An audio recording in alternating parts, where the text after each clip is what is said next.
Welcome to another episode of Unplugged with Jas Oberoi. As you can see, we have a different setup today. And the reason for that is because we are at the office of the Honorable Ravi Kahlon, Ministry of Housing. I wanted to make sure I read it properly before. I didn't want to make any hurdles in there or confusions in there. So I wanted to make sure it's done properly. So here we are back.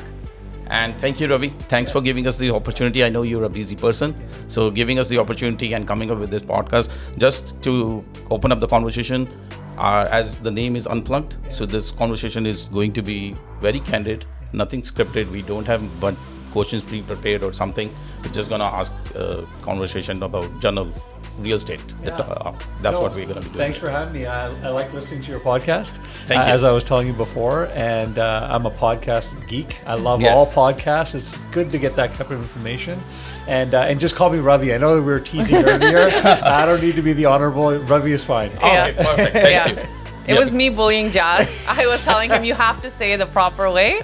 And Ravi's like, no, you just call me Ravi. That's it. I'm Ravi. Yeah. It makes me feel uncomfortable the other one. So Ravi's easier. It's not as official. No, thank you for that. Yeah. The pressure is a relief now. I'm back to what I am used to be. I'm back to what I used to be.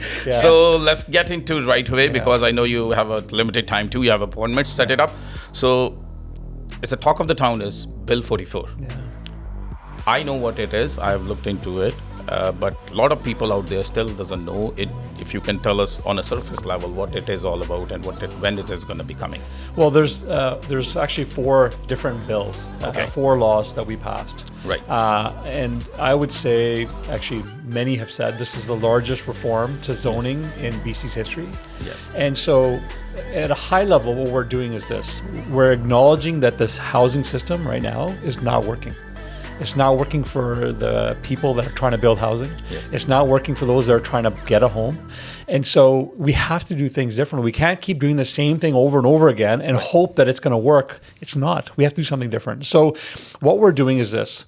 We are now releasing what's called housing needs reports in a standardized way. So every community now will have to identify how much housing their community needs in the same format. Not like one community saying, oh, we just need a few of these homes. Everyone has to do the same way. Okay. They take that and they say, okay, how much housing do we need in 20 years? Okay. Right. Once they have that same formula, they are required every 5 years to update their OCPs, their official community plans, and their zoning every 5 years. So they have to go and engage their community and say, okay, how do we want our community to grow? We need this much housing. Where do we want it? How do we want it? Where are the parks going to be? But once that decision is made, no more public hearings. So so if any project comes within the plan the community agreed to, no more public hearings. Because why have a plan and then have to go through that whole process to get everybody to agree to the plan? What was the point of it? So that reform, and then also, as you mentioned, Bill 44, saying that on single-family lots we can build up to 4 units. Right. And so I'll go into the detail of that. So Bill 44 essentially says that if you have a lot that's 3,000 square feet, or less, it's up to 3 units. If you have a lot that's 3,000 or more, it's 4 units. If you have a lot that's near a bus stand that has service every 15 minutes, right? So regular bus service, it's 6. And anywhere near transit, if you're like a SkyTrain station, what we're saying is within 200 meters, the minimum density is 5.0 FAR. Right. Yes. Within 200 meters and 400 meters, it's 4. And then within 400 meters and 800 meters, it's 3.0. And so what we're saying is, this is how we want the housing to be built in our community. This is how we want our communities to grow. And local governments now have till end of June to update their OCPs and their bylaws. We also put out site standard document that said, here's the heights, setbacks, parkings that you should consider when you're making your rules. And so now we're waiting for the local governments to come back and finalize that so everyone knows what the rules are. So by June 30th, you have given them the deadline, a kind of a deadline, we can say it, they have to come back at. This sounds amazing, what you're saying it. I wanted to ask you, like on a ground reality, how practically this is possible, because I'm going to tell you the reason why I'm asking you is, time and again, I've went to different municipalities, talking to the planners, or even actually I've spoke to one of the mayors also. And she said they don't know yet what is going to be happening, because the questions I was asking them, great, as you mentioned, a property who's, let's say, 7,000 square feet lot, there's a bus stop next to it, you can make 6 plexes on it. who's going to upgrade the services for that lot? Yeah. Who's going to address the parking issue? Yeah. And nobody has those answers yet. Well, so we put a site standard document out so that gives them guidance on how they should do it. And first off, I mean, one of the rules we said we passed was that local governments can't dictate how much parking will be built for any project near transit. Okay. So they can't now say we need this much minimum parking. And so the reason why we're doing that is that who am I or a local government or a mayor trying to tell a person who's building housing how much parking they need? I think the people who are building it have a better sense of how much parking they need because you're doing your market analysis. Yes. You're going to say, oh, I'm going to build 100 units. Who is the market I'm selling it to? Is it likely that these people are going to need a parking stall? Or are we trying to sell it to people who don't want parking and who are going to use 100% transit? Okay. I'll give you an example. We have not-for-profits who are required to build a certain amount of parking. Yes. You know, they're building a seniors project and they're building all this parking. And my question to the local government is, who are you building it for? If it's a home for seniors, they don't need parking stalls for cars. Actually, what seniors tell us is they need stalls for their scooters and plug-ins for electrical. And so each project will be able to right-size the amount of parking that's needed. When it comes to infrastructure, Metro Vancouver just released a report 2 years ago before we brought these rules in. And they said the best way to get housing with the infrastructure you have is to allow 3-4 units on single family lots. Yes. Because that type of housing is actually well suited for the infrastructure we already have. But within the rules, we also said, if you have an engineer that comes to you and says that this community can't have those units because there's not enough services, then you can delay it. You can delay it and say, you know what, this community needs the services. Here's our plan for how we're going to build that infrastructure. And it's going to be done over 3 years, and then they can come in 3 years. So they have that provision. But the problem they have is they are not going to find many engineers that are going to say that to them. Of course. Yeah. So in terms of the infrastructure, whenever they are ready to go there, who is going to be funding? Is it going to be the developer that's building that? Is it going to be the city, or is it going to be funded by the BC government? Well, it depends on the size of the project, right? Okay. I mean, if you have a larger project, you're paying DCCs. Yeah. Yes. And so one of the changes we just made was around CACs. I mean, I have found the CAC process very frustrating, right? I mean, imagine trying to get a project forward and then all of a sudden spending a year and a half negotiating in closed doors a fee that throws your entire project out the window. I think it's wrong. And so one of the changes we've made is the CACs are negotiated during public hearings, during the rezoning process. Yes, rezoning process. But because that process won't exist when communities start upzoning it, that CAC model won't exist for a lot of projects. Now, if you're going well above what the community agreed to, that process is still there. And so what we said was, communities, if you need amenities, dollars for amenities, you have to do the same thing you do with DCCs. Right.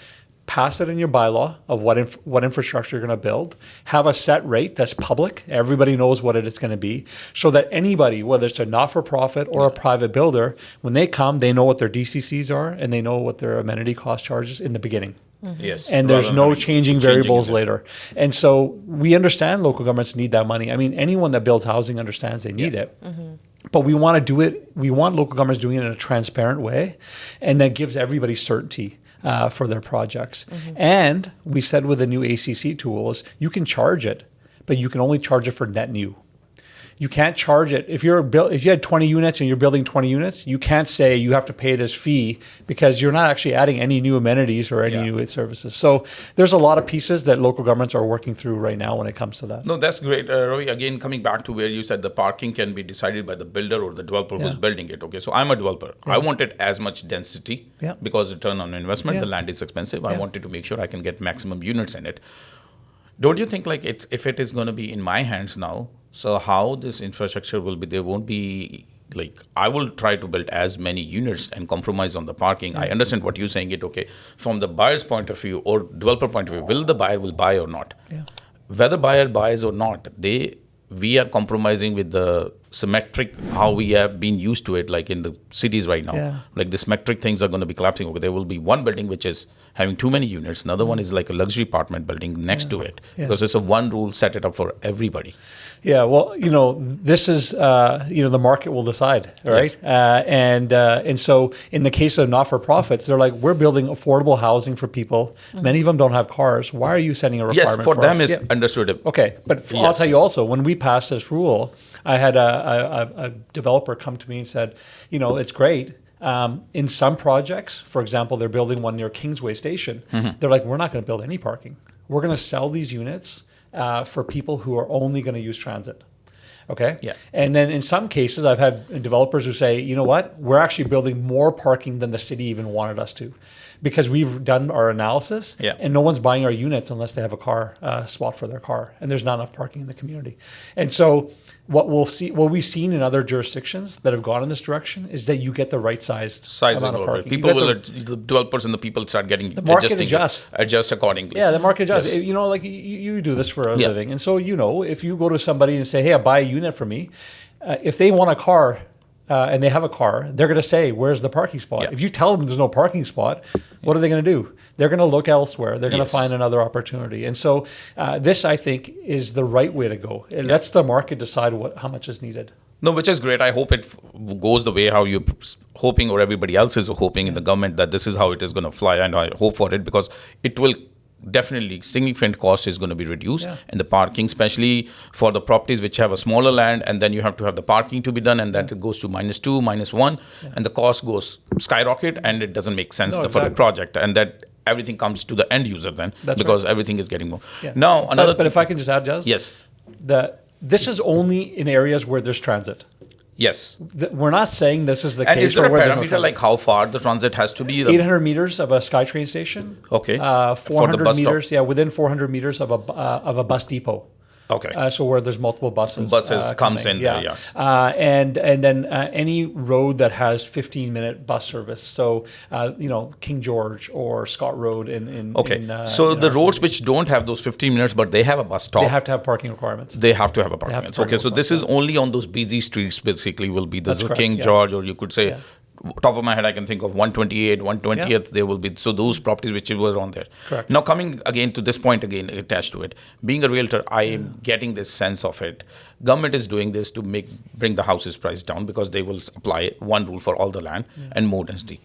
But don't you think it will go the other way around? Because a lot of sellers are holding on to it. So that they can maximize the property return when the rule comes in, implemented, and then they're going to sell it, because they are hoping the prices will go up. So isn't it going to be the other way around then? Well, no. So I don't agree with the premise of why we're doing it. We're doing this to increase housing supply. Right now, we have more people than housing. It's very basic, right, for us. And so, we know that people, when a single-family home comes down, the rules make it easier for a single-family home to be built. It makes it really hard because of the public hearings and all those things you have to do.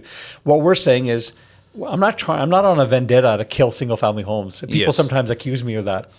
If the market still has a demand for it, that people are going to still build them. Yes. But what we're saying is, it shouldn't be harder to build 3 units or 4 units than it is to build one. And so that's what we're doing. We're trying to unlock the housing supply. Now, what will happen to prices over time?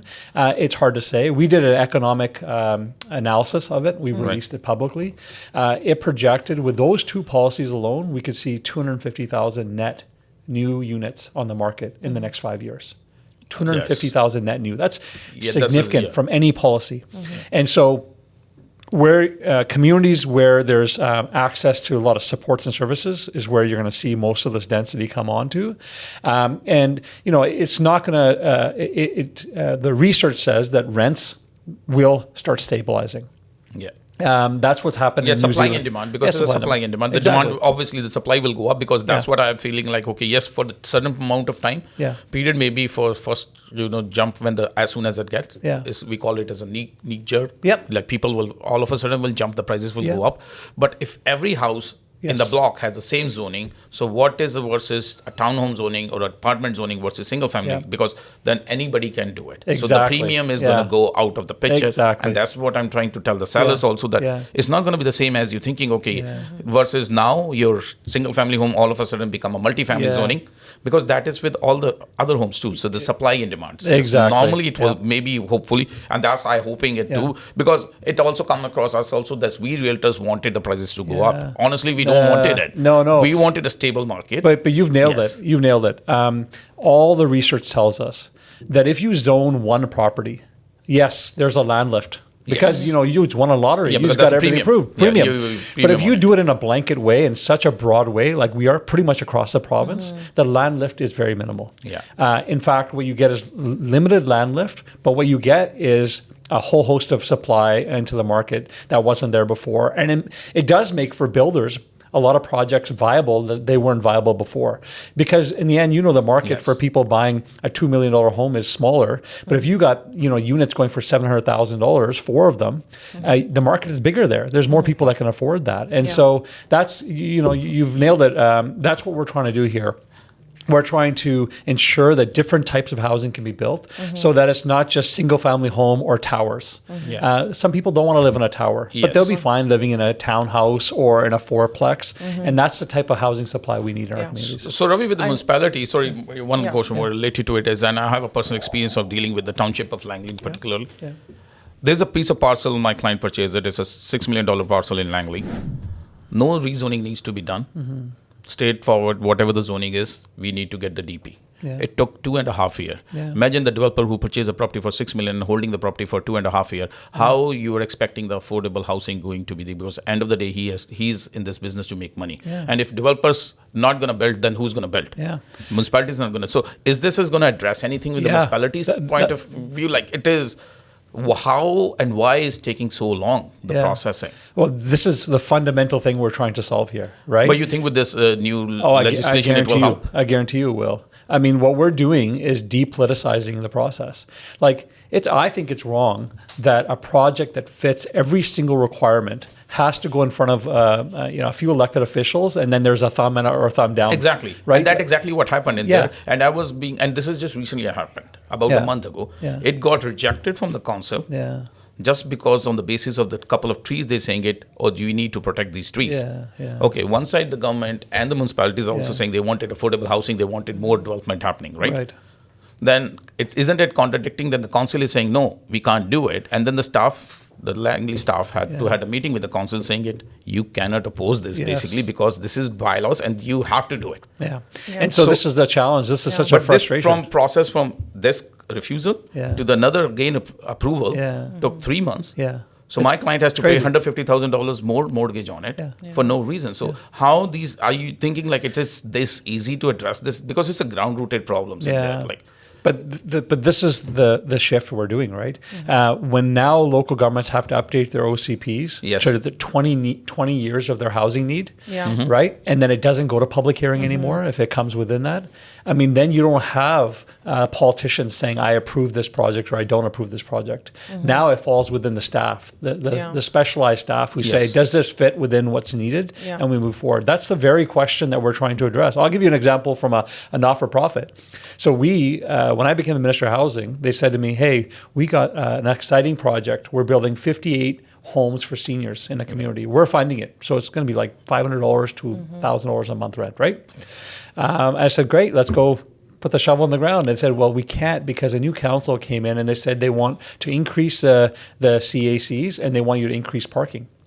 yeah, that's not And so I had to meet with the mayor and council, and I said, if this is happening to me, and I'm with the government, and we're building affordable housing for people, and you're increasing on me, like, what are you doing to others? course, yeah. And how many other projects are dying? Yeah. And so that is the core of what we're trying to address. That's why what we're doing right now is being looked at by every province in the country. Yeah. Because it's a fundamental shift. It's depoliticizing the decision making. It's about Right. it's moving away from that yes or no, that gladiator thing. Yes. And it's- You live or you die. Well, I have seen it myself Yeah. too. Yeah. Like it doesn't make sense to me. Like when you exactly thumbs up and thumbs down. But end of the day, I wanted to hopefully this works and it's not going to be one of those attempt which is not going, because the ground reality with the BC, I feel like why there's no connection between the municipality governments and the provincial government, like why they are not on the same page always going to be. When you talk to the municipalities, they have their own problems. First problem they have is the staff. They say we are always short of staff. So how these things going to be work? I hope so. It works well. That's a big future. question. The staff is a big question, right? I mean, people say, how are we going to build all these homes? We have labor shortage. We have a planning shortage. And what I always say is that we can't do the things we've been doing if in the same way. And you can't expect the different results. Like we can, I always say we've had a racist history in Canada, right? We say to people from all over the world, you can come here, but by the way, you can't use your skills. You have experiences and knowledge, you can't use it here. And now we're saying you can't do that, but you can also have housing. Right? And so we're addressing right now the discrimination when it comes to people's skills and recognizing their skills. We just made some major changes around that. And some more work needs to happen there. Good to know, and we hope it works. Also, Maria, actually, I know that we are getting really close to ending this podcast. I know we're short on time. We are getting the sign from the team that okay, Ravi has another appointment. But I really need to ask you this, and I wanted to ask you today. A lot of people, especially my age, right, they're now starting to get their first homes, right? I wanted to talk to you about the initiatives that you're bringing in for first-time home buyers. I get it, we're working on the housing supply, but what about initiatives in terms of down payment, maybe property transfer tax exemption? Like, what are things that you're currently working on that's going to bring those changes? Well, we just made the exemption for the first-time home buyer. We extended that. Yes. But it's important that before we start spurring the demand side, that we address the supply question, because otherwise, if we start just ratcheting up one side, we may end up making the prices go more and more unsupportive. And so that's why we're really focusing on the supply side right now. How do we unlock supply and different type of supply? So it's not just, as I said, a single family home or a condo. How do we have different type of housing, or some people call the missing middle housing? And so that's going to be our initial push. But we're also doing things like the BC Builds program. BC Builds I'm so excited about it. We launched it. Now it's going to be across the country. And what we're doing is we're saying, we know right now in the market, there's a lot of builders who are like, I don't know if my project can go through with interest rates where they are, right?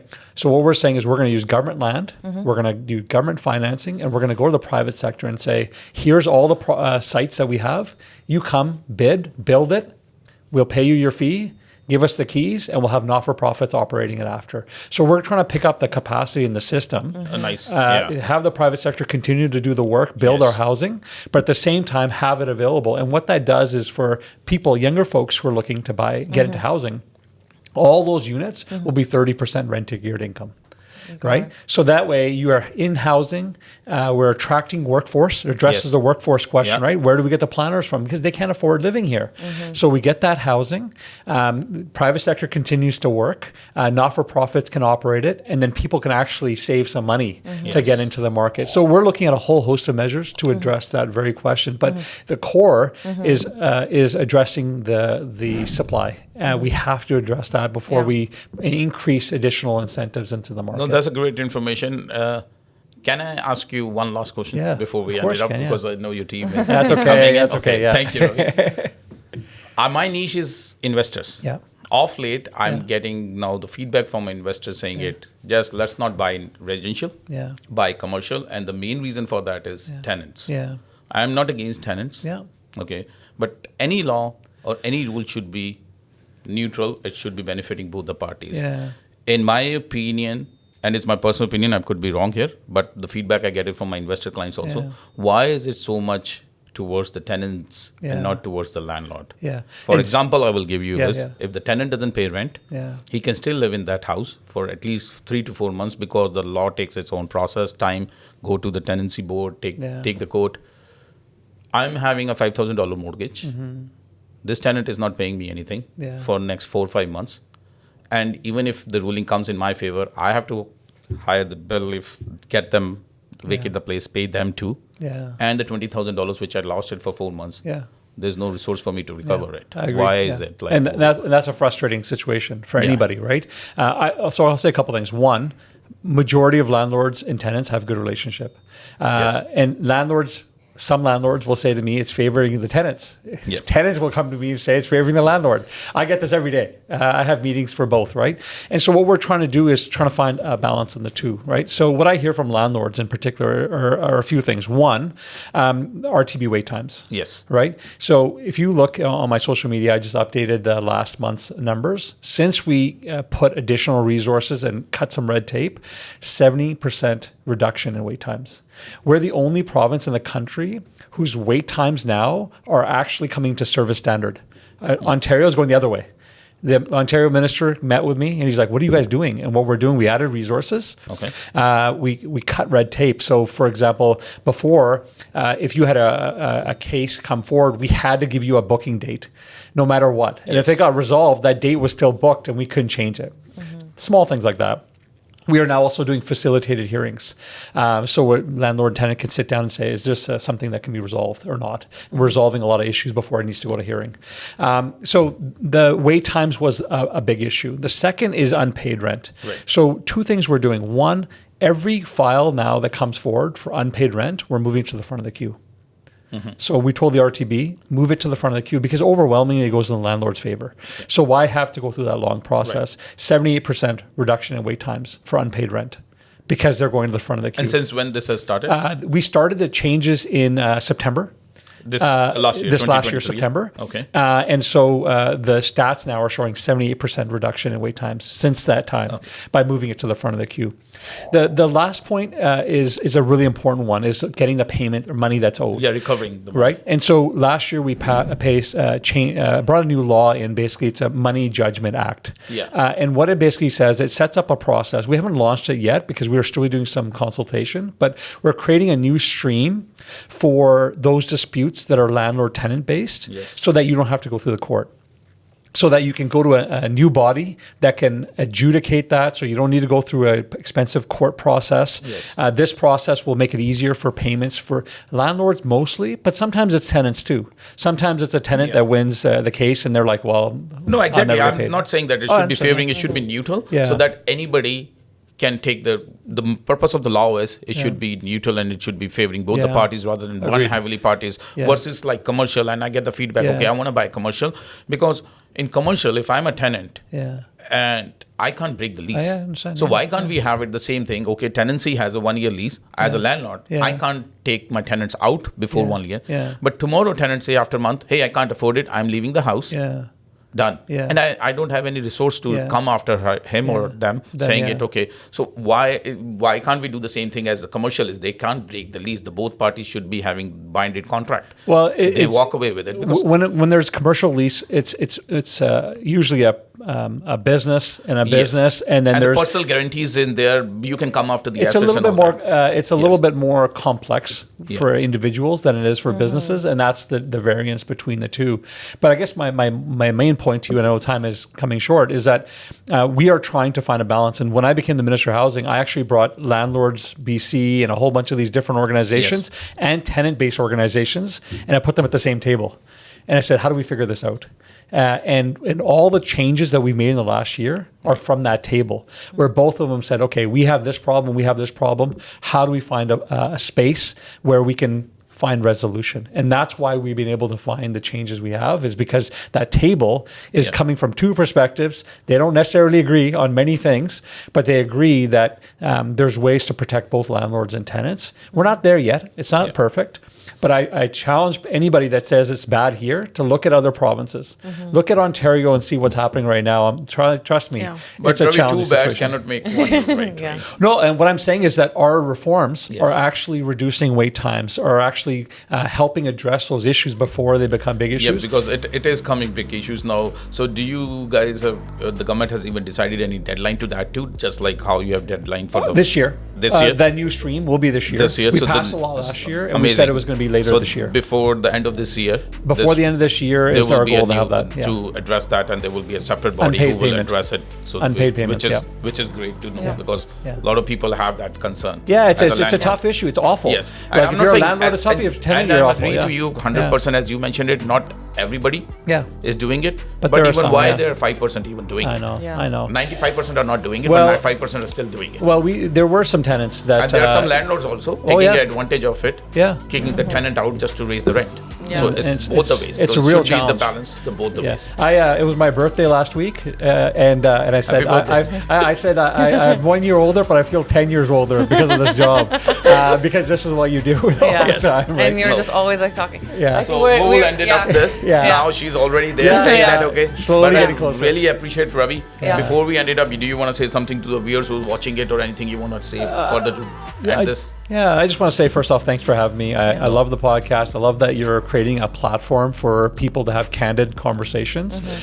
This is much needed, and the reason why I like to come on this podcast and other shows is that we need more people engaging in these conversations. Right? As society's become too polarized. Yes. People are fighting. I'm a landlord. I'm this. I'm tenant. I hate the landlord. We need place for people to have a conversation and understand that these are complex things. Yes. You know, if there 100%. was just an easy solution, they would have been done a long time ago. course. But you're creating an environment for these types of conversations to happen. Yeah. So I appreciate you No, for doing thanks that. a lot. No, thank you, again, yeah. Ravi. Yeah. Thank you, Ravi, for joining us today. Yeah, we really appreciate it. And for those of you that are watching, if you're interested in similar content, make sure you follow us. Make sure you follow Ravi as well on his social media. And then until next time, Yeah, we're going to be signing out. Thanks, Take care. guys. Thank you. Thank you. Okay, Thanks. bye now. Take Bye. care.